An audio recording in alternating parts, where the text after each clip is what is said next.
السلام علیکم ناظرین، میں ہوں فاطمہ اور آپ دیکھ رہے ہیں BBC اردو نیوز۔ نواب شاہ رپورٹ آفاق احمد نواب شاہ شہید بینظیر بھٹو یونیورسٹی شہید بینظیر آباد شعبہ molecular biology and genetics faculty of science and technology کے زیر اہتمام سندھ میں موسمیاتی تبدیلیوں کے زراعت پر اثرات کے موضوع پر ایک روزہ قومی سیمینار کا انعقاد کیا گیا، جس کی صدارت کمشنر شہید بینظیر آباد سید محمد سجاد حیدر شاہ اور پروفیسر ڈاکٹر لیاقت علی زرداری نے کی۔ یونیورسٹی کے آڈیٹوریم ہال میں منعقد ہونے والے اس سیمینار کا بنیادی مقصد موسمیاتی تبدیلیوں کے اثرات تھا، خاص طور پر سندھ میں جہاں شدید گرم موسم ہے۔ اس موسم سے کپاس، گنا اور گندم جیسی اہم زرعی فصلوں کو خطرہ لاحق ہے۔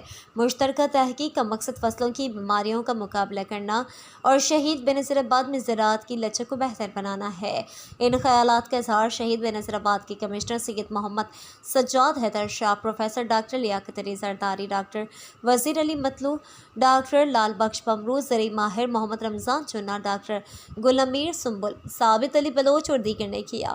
ترقی پسند کاشتکاروں، کھاد کمپنیوں، ریسرچ اسٹوڈنٹس اور ایکسٹینشن ورکرز اور ماہرین ماحولیات کو خاص طور پر سندھ میں موسمیاتی نقصان سے بچنے کے لیے مناسب منصوبہ بندی کرنی چاہیے۔